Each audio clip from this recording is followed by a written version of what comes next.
बिस्मिल्लाहिर्रहमानिर्रहीम। जैसा कि आपने पिछली वीडियो के अंदर पार्ट नंबर 2 के अंदर आपने ये पढ़ा था कि निजास्त गलीज़ा जो है वो कपड़े या बदन के किसी हिस्से पर लग जाए तो कितनी लगे तो उसको धोना फ़र्ज़ है, कितनी लगे तो वाजिब है, कितनी लगे तो सुन्नत है।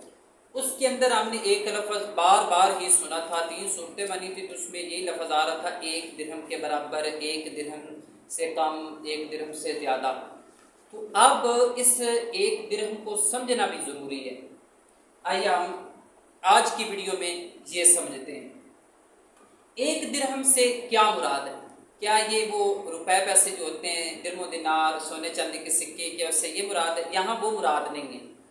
1 दिरहम से मुराद ये है, क्या है तो इसकी बनती हैं 2 सूरतें कि निजास्त गलीज़ा जो है वो आपकी किसी कपड़े के हिस्से पर या बदन के किसी हिस्से पर लगी है।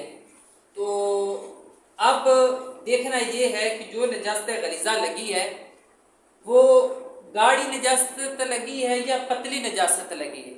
अगर तो गाढ़ी लगी है, जैसा कि पखाना, लीद, जानवरों के गोबर, तो अब इधर दिरहम से मुराद उसका वजन होगा। वजन कितना है? 4.5 माशी। यानी कि मिसाल के तौर पर मेरे इस शाल के ऊपर गोबर लग गया।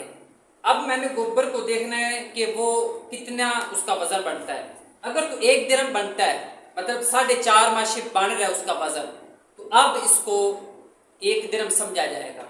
अब इससे ज्यादा है होना फर्ज है, उसके बराबर बराबर आ गया, 1 दिरहम के बराबर बराबर आ गया तो वाजिब, इससे कम है तो सुन्नत। यानी 1 दिरहम को समझना जरूरी है। यानी उसका वजन, गोबर का, लीद का, पखाने का वजन जो है वो आप देख लें कि अगर 1 माशे बन रहा है, 4.5 माशे बन रहा है, 4.5 माशे बन रहा है, तो अब उसको धोना आप देख लीजिएगा कंडीशन कि ज्यादा है तो फर्ज, बराबर है 1 दिरहम के बराबर, यानी उसको 1 दिरहम ही बोला जाएगा, उससे कम है तो सुन्नत हो जाएगा। अब ये था निजासत गाड़ी का हुक्म, जो कि गाड़ी जिस्म निजासत होती है, सख्त होती है। अब आगे निजासत पतली निजासत, जैसा कि आदमी का पेशाब, शराब, ये निजासत गलीज़ा में से है ना। तो अब जब निजासत गलीज़ा में से है तो है ये पतली निजासत। अब इधर वो वजन मुराद नहीं होगा। अब यहाँ पर इसका फैलाव और इसकी लंबाई चौड़ाई ये देखी जाएगी कि यहाँ पर शराब गिरी है यहाँ पर, तो अब मैंने देखना है कि इसका फैलाव कितना हुआ है, इसकी लंबाई और चौड़ाई कितनी हुई है। तो इसके हवाले से फुकाहा इकराम ने हमारी रहनुमाई फरमाई है कि आपने देखना है कि आपने अपनी हथेली जो है ना वो हमवार करनी है, यूं इस तरह बिल्कुल अकड़ानी है। अभी इसके ऊपर पानी डालना है, जितना जितना पानी इधर ठहर जाए तो वो 1 दिरहम समझा जाएगा। मैं आपको इधर करके दिखाता हूँ। जैसा कि मेरे पास ये देखिए पानी है, तो मैं पानी यूं मैंने हाथ सीधा किया हुआ, थैली बिल्कुल मेरी टाइट है। अब इसके ऊपर मैंने पानी डाला,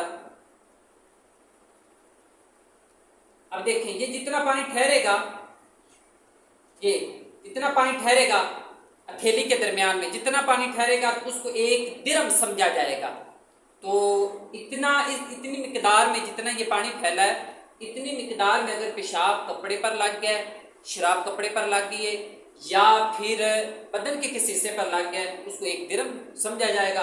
अब इसका फैलाव इससे ज्यादा हो जाए, 1 दिरहम से ज्यादा हो तब धोना फर्ज हो जाएगा। इसके बराबर बराबर है तो फिर धोना वाजिब है, इससे कम हो गया फिर धोना सुन्नत है। तो ये आप अपनी हथेली के लिहाज से इसका जो जायजा है वो आप लगा लीजिएगा। तो दिरहम मुझे लगता है, उम्मीद यही है कि आपको समझ आ गया होगा कि निजासत जो गाड़ी है उसमें वजन का एतबार करना है। निजासत गलीज़ा की ये बात चल रही है, ये भी आप बात ज़हन में रखिएगा। निजासत खफीफा की बात नहीं है, निजासत गलीज़ा की बात चल रही है। तो गाड़ी है तो उसका हुक्म वजन के एतबार से होगा, पतली है तो उसका हुक्म चौड़ाई और लंबाई के एतबार से।